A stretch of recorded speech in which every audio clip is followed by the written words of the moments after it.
Queen 7 suited. Queen 7 suited.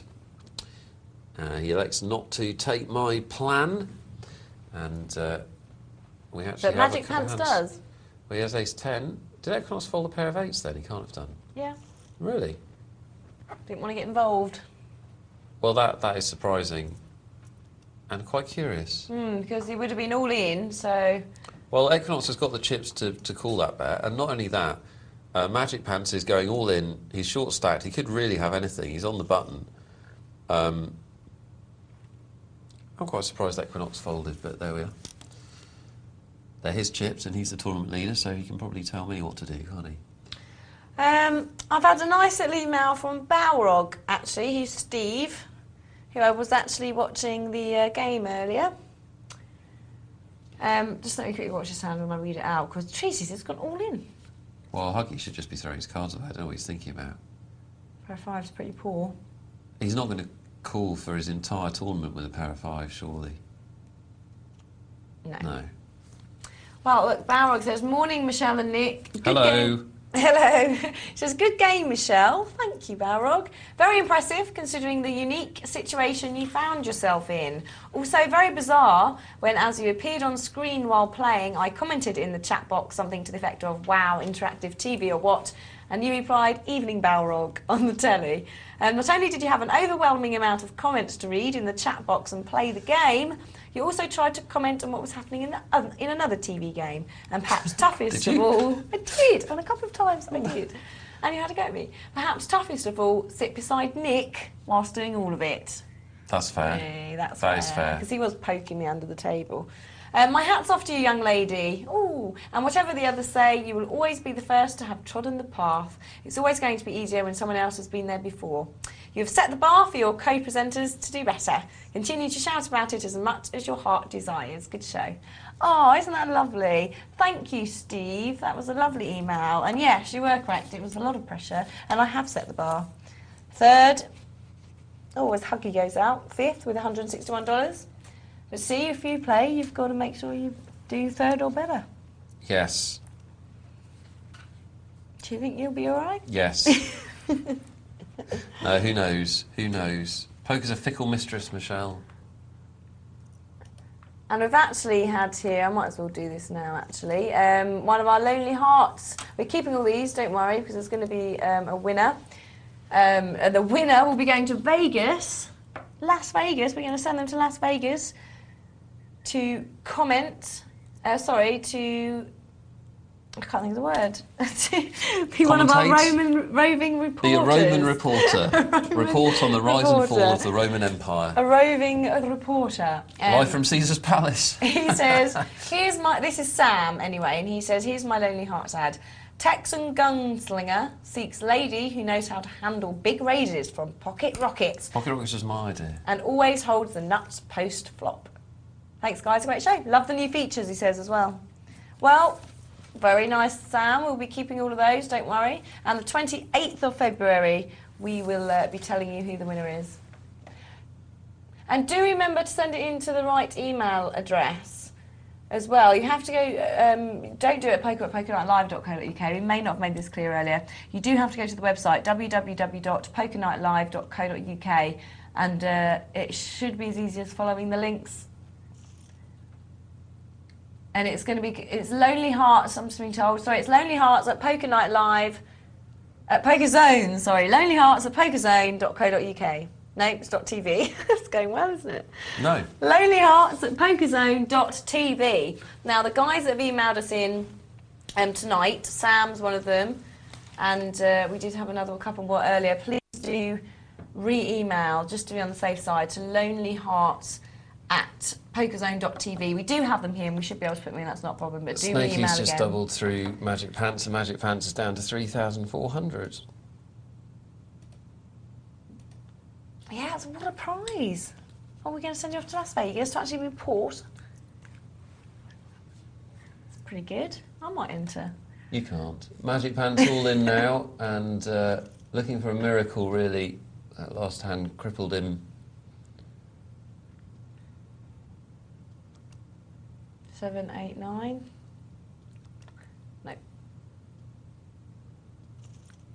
And we lose lose the pants. We lose the pants. But Tell him goes what he's out won, for- Michelle. You have won $215. That's not bad. For a $10 buy-in, it's fantastic, isn't it? That's pretty good, actually, isn't it? It's excellent. Three-handed and one big stack with Equinox. Let's see how he decides to play it. He may decide to lay back, or he may decide to bully these other two players. Different players play lots of chips in different ways.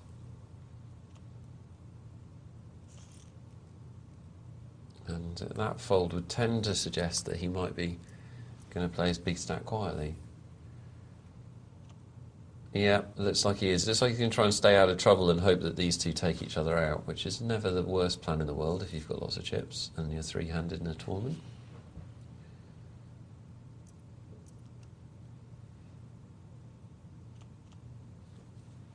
Well, we're at the very exciting stages of the tournament now. Last three. It's the business end, Michelle. This is where dreams can come true. Lives can change. They Legends can. and myths can be made. Mm-hmm.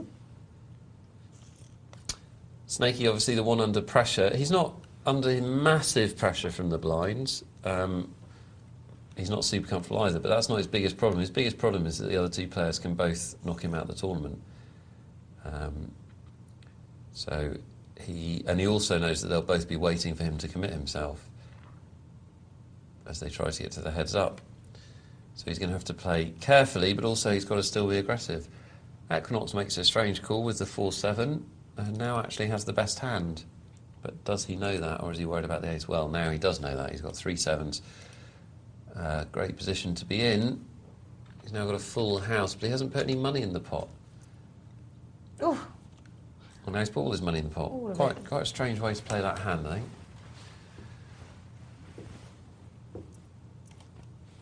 Very strange. He didn't invest any money when his hand was developing, and then at the end, when Tree Seater's hand couldn't improve, he bet everything, which is curious. Well, who will take first prize, which incidentally is $739. It's not bad. But a lot of work to get there. How many pairs of shoes is that, Michelle? Well, it depends. You know, it could be just one pair. No, it couldn't, really. Yeah.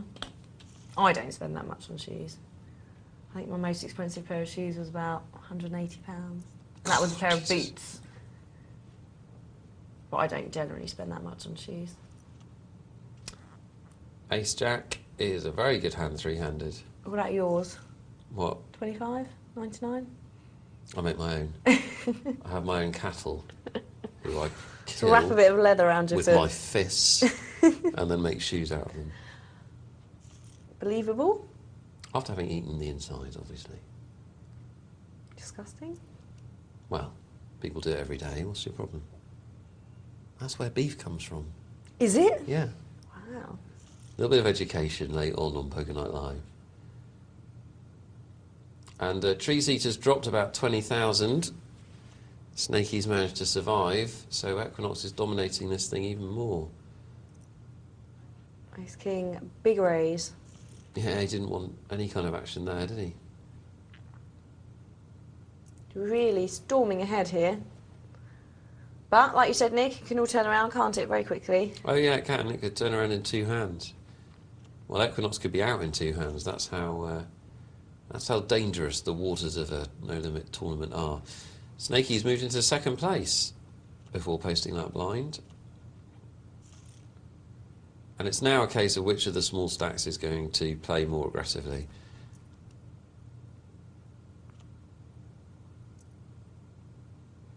Well, Tree Seater can raise here.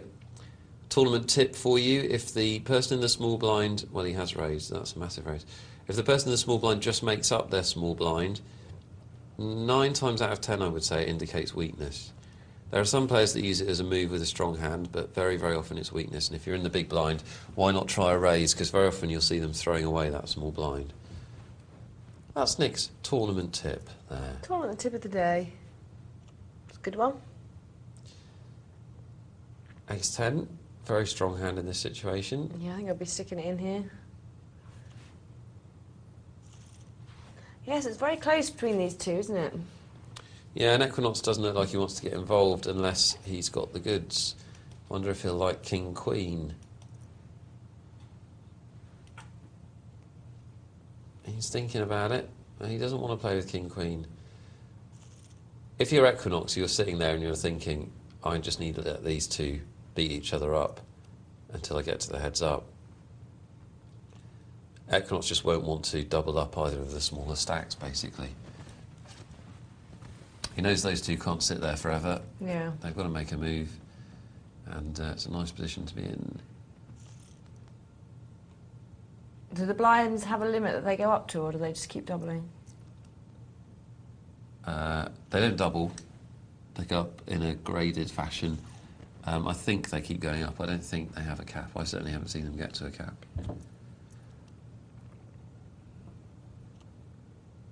Ace-10 again. Not a bad hand at this stage. No, it's an excellent hand at this stage. Treaty's going to have to start changing his game a bit. He's playing tightly when he can't afford to. He's got to start moving that stack because he's getting blinded away. He was on 110,000. He hasn't had a big confrontation. He might do here. See, Equinox doesn't want to play. Folding an ace there in the small blind. Mm-hmm. He's quite clearly pursuing a strategy of not getting involved at all. I don't suppose he needs to, though, until he has the card, so he can let the others... No, it's a good example of tournament strategy.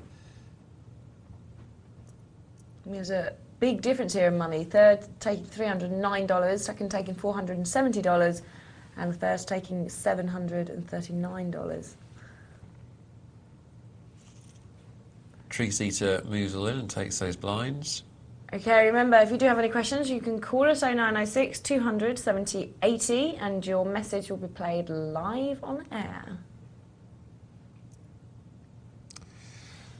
Pair of fours for Treaty, not good enough, he says.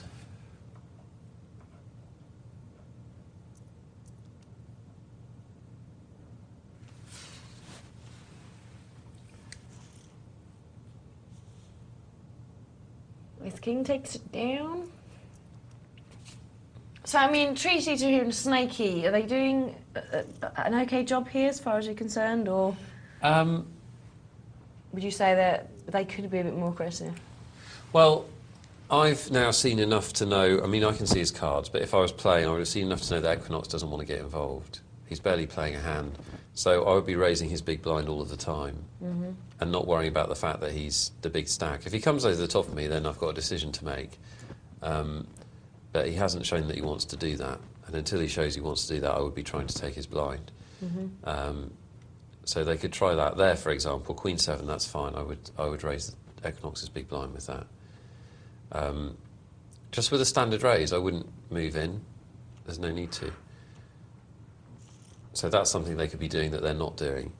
At the moment, they're just killing time and basically wait until they have a good hand.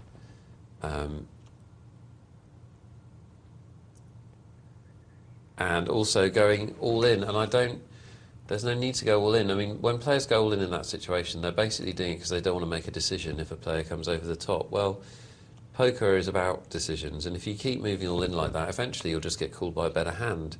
It's not a winning strategy.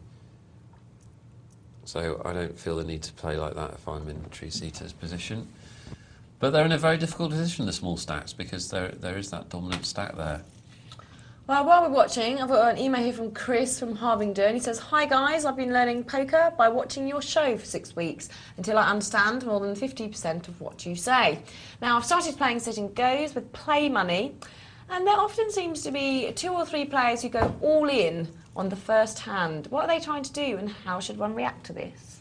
Trying to give away their money, and you should take it. Simple as that. Yeah. You don't need to be going all in the early stages of a tournament. No. Why risk your whole tournament life? They're on crazy. only 2 cards? They're just playing. They're either playing for a bit of fun or they're just tired and emotional. Or... I remember it's play money you're playing with, Chris, and people do tend to be a bit more carefree with play money, doing wild moves and... How you react to it is very straightforward. You throw your cards away unless you've got a premium pair. You can call with aces and kings and queens, and everything else you should throw away.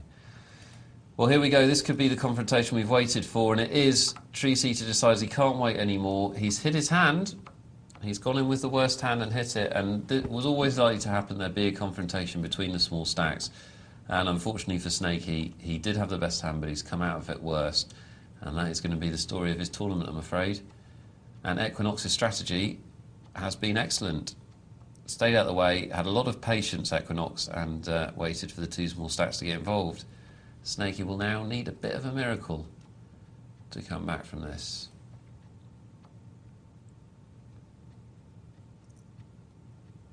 Ace-Queen for Tree-seater.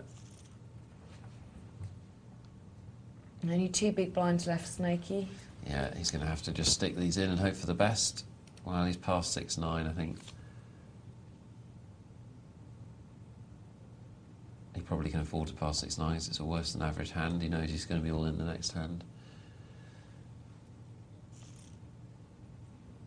Let's see if Snakey can produce the miracle of the Poker Night Live Lifestyle tournaments. No. Well, not now. Kings is... that's unfair on Snakey. Oh, you've got to play Snakey, I'm afraid. That's a mistake. It's a mistake we see a lot. I know he's got 7-2 suited, which is an awful hand, but he's getting 3-1 on his money, and the chances are Tree-seater doesn't have a good hand. I know we can see that Tree-seater had kings, but most of the time, almost all the time, he's not going to have kings. And you don't know, a flush might have come up for him. He did have outs. He had outs. That's an extraordinary fold by Equinox. Equinox might be an auto-fold. He might have actually gone for a shower. I can't understand him folding there, really. Tree-seater's going to call this. Snakey will need the ace to stand up if he's going to continue. And Tree-seater hits the straight. Well, what a way for Snakey to go. Once again, took the best hand in and lost with it. Didn't do too much wrong, Snakey, from what I saw, but he is our third-place finisher. Yep, $309 better off. Well, $299 better off. Wow, takeaway rake. Still a very good return, isn't it? For a $10 tourney, not bad at all. Fantastic. Well done, Snakey. And we're heads up for the money. What are they playing for, Orpe? Wealthall, $470 second and $739 first. So they're both guaranteed at least $470. So this is actually a fight for about $260 odd dollars. What's your middle name? Alan. Is it Alan? No. And as you'll know if you've watched these heads up before, we know that Equinox is ahead, but things can change very, very quickly in a no-limit Hold'em tournament heads-up scenario. Who's your money on, Michelle? Well, I'm actually tempted to say Tree-seater, just because he's so much more aggressive than Equinox.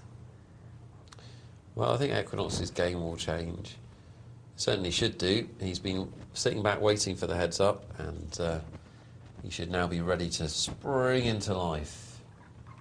Like some sort of cat. 2 pair for Tree-seater. Equinox will probably throw his cards away. He does. And the Tree-seater's creeping back into this. Do you have a tree house, Michelle? A tree house? Have I used to when I was a kid. Yeah, do you have a little gang? You and your... No, but there was a imaginary gang that we friends? used to call the Carrot Head Gang that we used to throw stones at. Beautiful story that is. And it's actually, that was when I was about 10. I actually become good friends with the leader of the Carrot Head Gang. The main guy whose house it was Ginger. Right. And we used to call him the Carrot Head Gang. Yeah. And then I became good friends with him 10 years later when I grew up. Well, he wants to get some self-respect, doesn't he? Befriending someone that throws stones at you, my God. I was only a kid at the time, and one of his gang held me upside down by my feet, so I went and told my dad. No insight there into the private life of Michelle Orpe. Okay, night nurse. Equinox moves in with the 8s. Curious move, really. I'd never understand that kind of bet. What do you think of that bet there, Michelle? It seemed a bit excessive, considering there was an overcard and a flush draw Well, we had. I'll go a bit further. It's dumb, because the only way he's going to get paid is if he's losing. He's only going to get called by a 9 or 2-pair or a set. So he's not going to get called unless he's losing. So the bet is suicide. He got away with it, but there's just no need to do it. There's no need to over-bet the pot like that. Quad threes at a time like this. He's not going to get paid, though. Nasty. You're Mental. right there. Quite exciting, isn't it? What about the quad queens in the competition I was in? Oh, yes. In I was your up tournament, against them. when you were playing poker on the telly. Yep. I'm going to watch it tomorrow as well. With your video. Tree-seater's got a replay. free roll here. Both players have the same hand, but another diamond will see Tree-seater home and hosed. This is where the aggressor would have taken it.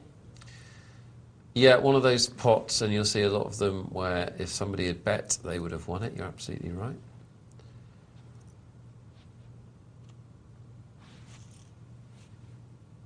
And we're into one of those heads-up situations where they're now reasonably even, and there'll probably be quite a lot of blind passing until, could be the next hand, could be in several hands' time. There'll be a big confrontation that will decide the tournament. That's usually how it goes. Both players get dealt a good hand at the same time. Not much here. No, Equinox needs the Miracle 6 for a straight. Again, if somebody wants to bet, they can take the pot, but they don't want to. Trinity will win it with 10 high. And he's crept all the way back up. Almost level now. Takes another one down. Yeah, I wonder if we'll see Equinox make a stand anytime soon. He's been chipped away at. I don't think he's going to do it with a 6-2, though. Well, you can do in heads up. You can make a move with any cards. But you need a little bit more aggression than these players have. They've both gone very passive, which is the opposite of what should happen when they get to the heads up. They should get more aggressive. We still have a hell of a lot of play to be had. Blinds at 4-8. So we could be seeing more play, but it seems to be all or nothing. Yeah, which is not really the way that they should be playing, especially because they're both doing it. If you're sitting there and both of you are just following the blinds, then you should be asking yourself, how can I make chips here? And you should start raising with anything. Start raising with anything until your opponent shows you he's going to stand up to you. You know, both these players can afford to make raises and then throw their cards away if they get resistance. Then neither of them are short stacked in terms of the blinds, and they really are playing too passively. But it happens a lot at the end of tournaments. You've got to remember these guys have come a long way and they both want to win. And so there's that fear of making a mistake, I think, which makes people stop playing a little bit. But if you want to win, you've got to go out there and grab it instead of waiting for the cards to bring it to you. Not the way forward. Equinox particularly has gone very passive. Well, there we go. He's finally made a stand without the cards, and I wonder if that will encourage him to do it again.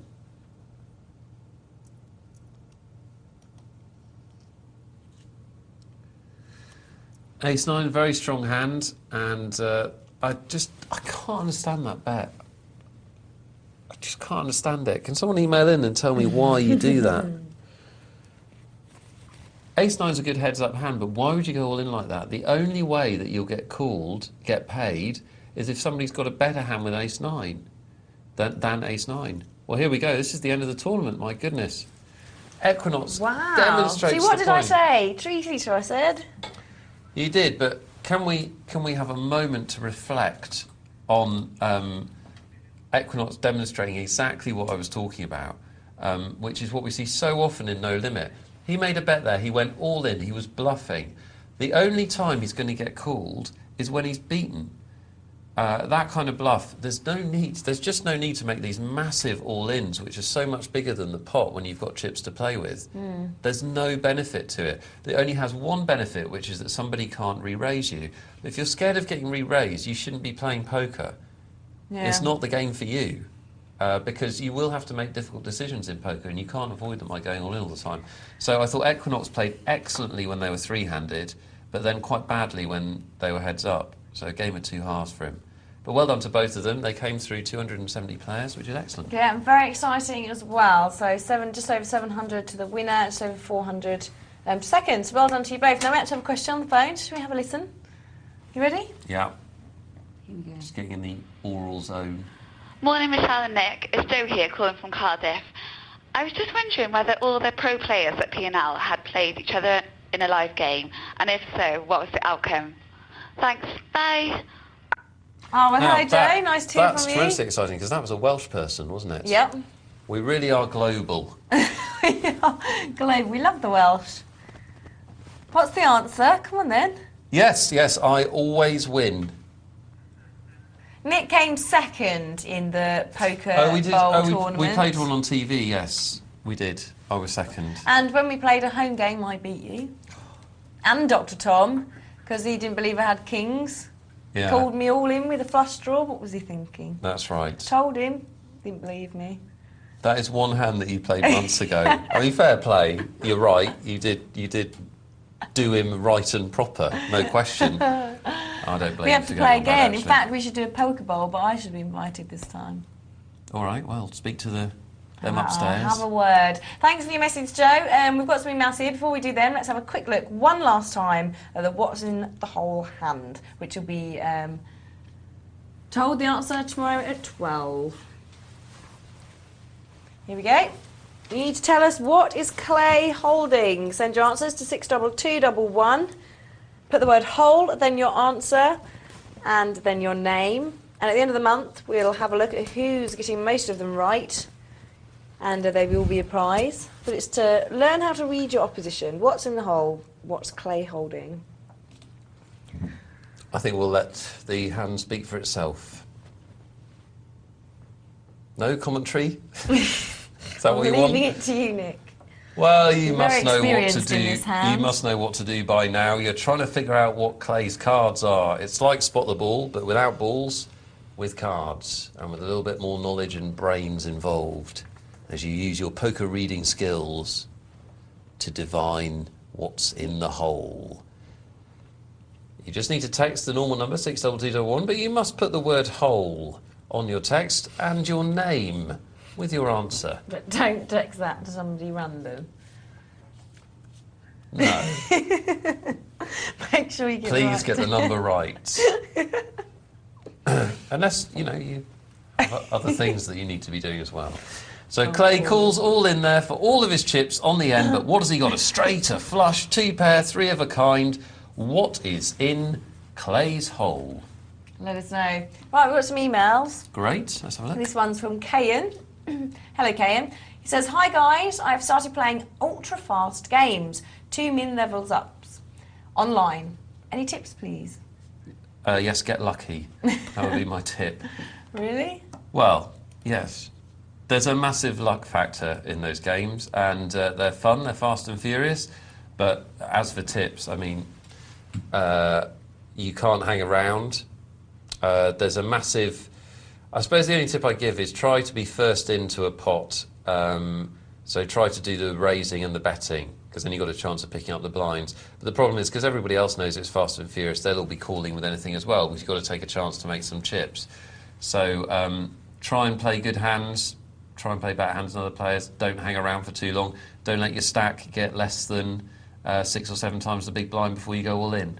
But really, there is such a high luck factor in those tournaments. They're more for fun than serious play. Serious play. Nothing wrong with that, but yeah. Lovely, thank you for that. We've got an email here from James in Wrexham. He says, "Hi guys, I would like to know your thoughts on a hand that I played quite recently.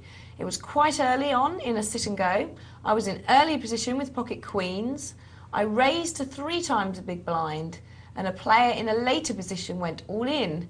It was a hard decision to call, as the all-in would have taken 75% of my stack. However, I did fold. He showed his hand as an ace-king. Do you think I made the right decision, as many players said I was stupid to fold? Also, can you enter the new What's in the Hole competition via email or just text?" The What's in the Hole competition needs to be text, 62211, put hole and then your answer and then your text, because they go through separately. Was he stupid to fold? Queens against ace-king? Do you think it was stupid to fold? At the time, I probably I think I might have called. I mean, I don't know anything about the player, but Queens is a good hand. You don't know he's got ace-king. He's gone all in it, but it depends where I am at the table, what I've seen of the play. Let me tell you that experienced no-limit players in Vegas regard a pair of queens as the hardest hand to play. Really? And less experienced players think that it's jacks, but it isn't, because jacks is actually reasonably straightforward, I've always thought. But queens is very difficult because of this situation. Because what you do when you get re-raised with queens for all your chips is extremely hard to say. Now, most poker players won't have this. It's only really, without being pompous, it's only really the better players that understand why. And the reason is that you are committing all of your chips in a situation where your very often best case scenario is that one, where you're versus ace-king. Now, queens versus ace-king, you've only got a small edge. And you've got to ask yourself, do you want to be calling for all of your chips early in a tournament with only a small edge? Really, the point about tournament poker is not to put your chips at stake unless you know you've got a big advantage. A small advantage isn't what we're looking for. We're looking for a big advantage. Yeah, I missed that bit about it being early on actually, and we did speak about this earlier, not having to go in for all your chips early on. It's very difficult to throw them away, but what you've got to ask yourself is, unless you're playing against it changes slightly if you're playing against very, very inexperienced players who might be going all in with much worse than a pair of queens, then you might have to call. But what you've got to ask yourself is, if the other player knows what they're doing, even a little bit, which you've got to assume most people do, they've gone all in for all their chips at the start of a tournament, they're not going to be doing that with junk. They're just not. It doesn't happen. Incredibly rare. So they're going to have a good hand, and you've got to ask yourself, do you want to put your tournament at stake early on when you've probably only got a small advantage, or even worse, you might be in serious trouble against kings or aces? So I think you made, personally, and I'd be interested to see if anyone disagrees, I think you made a good fold, and I would do the same. Ah, there you Later go, in the well tournament, done. it changes. Later in the tournament, it changes. Later in the tournament, the queens are much more powerful. Players are much more likely to have re-raised you with other cards. Like when there's 5 players or something, I would call in an instant. But in the first round, full table, I think folding is the right move for 75% of your chips. There you go, well done. An email here from Gary. He says, "Hi Nick and Michelle, great show. Played Hold'em for a few years now. I am a very profitable sit-and-go player. But I just wondered what your strategy for fixed limit one-on-one would be, as I enjoy it. I have lost a lot of cash at this format for various reasons. There doesn't appear to be many articles written on the subject. I have found that once again aggression is important. I have watched and played some really hyper-aggressive players at this format who appear successful. But I don't know. The swings and outdraws can be incredible even between 2 players, especially taking the rake into account. And after playing thousands of hands, I'm only just getting to grips with it. I would say be aggressive, but not hyper-aggressive. And if you want to make long-term profit, don't consider playing unless you have 5 times the upper bet. I would be very interested to hear what you have to say, and thanks for your advice." That's from Gary. Thanks, Gary. It's an original subject for an email. Go and, if you haven't already, get Super System 2 and read Jennifer Harman's section on short-handed limit play. That will give you the message you need, which is, she describes it as a game of pound, pound, pound. It is a hyper-aggressive game. If you play like a maniac in a fixed limit game one-on-one, you're not far away from the right strategy. Now, that's an exaggeration to make a point. You don't actually want to play like a maniac. But you're right, the swings are going to be very high. In fact, Mason Malmuth, the noted poker writer, says that the best edge you can achieve, even if you're an excellent player and the other player is a novice, is a 60-40 edge. So really, it's not a game with a big edge, and if you've become skilled at it, I'd question if it's the game you want to keep playing, because it is tough to make money at and there are big swings in it. But yeah, very aggressive game. Okay. Oh, look! Have a quick look what we've got. We've got the end of my tournament. There I am with 600. My last hand, and I'm about to go on the... It's just appeared. I'm on a big blind. So and, you obviously, you're in a good situation there, because Jack Alley could have gone out. Yeah. Almost did go out and almost boosted you into second. So Here I've got 600 chips left. I've got 6-3. There's nothing I can do. I have to go all in. Wait a minute. Let's see what Johan Harren does. Because Does Johan Harren play or not? I think we're all in, yeah. If Johan Harren goes all in, you should fold. Oh, okay. Right, you should fold there, because even though you haven't got any chips left, you've got such a bad hand, and also, much more importantly, Jack Alley is going to play with Johan Harren, and Johan Harren can't get away. Might push him out, and I could have been got second. Even if Johan Harren folds now, he has to pay the big blind. So your best chance of getting second was actually to fold your 6-3. It's a shame the 10 come in, because I had the 6. You did. You're winning. Yeah, I was winning. But yeah, you're right. I would have. I shouldn't have called it. I figured I've got 280. I'll go in and hope for the best. Well, Johan Harren did a really curious thing by playing there. He should have actually passed, because he should have been realised thinking the that same, that you would probably have played, and that he had his best chance of getting second. So that was actually a really interesting situation. I'm glad we had it at the end. Yeah. And off I went. And we do have an email from Levi that says, thanks guys for a really great show. Really must commend you on the new format. Thanks very much. It was excellent to see Michelle commentating on her own game. I was just wondering if the regular players like Hoofy and Johan feel under more pressure when they are up against the Poker Night Live pros. Thanks Michelle and Nick for giving me lots of laughs as always. And I'm sure they will be. It'll be good to get their comments actually. Well, and obviously one of you or Casper will be playing when tomorrow. the big boys come out, let's see if, well, we'll see. Yes, I'm bringing on Hoofy. I'm going to have to go up against Hoofy again. Yes, bring it on. Okay, well do remember also our competition, our Lonely Hearts competition. This is because we're no longer going to be 226, we are going to be 843 and celebrate PokerZone's new channel position 843, and it's moved to the gaming and dating section. One lucky viewer will get the chance to represent PokerZone as a roving reporter in this Las Vegas at the 2006 World Series of Poker. So if you would like to be in a chance to get that prize, we're looking for the best quirky poker-related Lonely Hearts column adverts. Things like well-stacked gentleman seeks a loose player for some all-night action. If you would like to enter, do send them in to lonelyhearts@pokerzone.tv. And on the 28th of Feb, this will be when we find out who our winner is. Okay, well that's it for tonight, I'm afraid. Join us tomorrow night for Stan's Poker, much celebrated $10 multi-table tourney, and goodbye to all our loyal viewers as well from Germany, Switzerland, the Baltic states, Cardiff, we had Cardiff earlier, Brighton, we're global. Essex, we are we're more global. than global in some ways, I think. Super global. Well, do make sure you join us tomorrow. It will be Nick and Casper, so it should be a good show. One of us will be playing on a tournament and we'll be looking at what's in the hole. Yes, you'll find out what was in Clay's hole. Well, we're going to have to go now, so good night and goodbye. But join us tomorrow night at 10 p.m. See you next time. Bye-bye.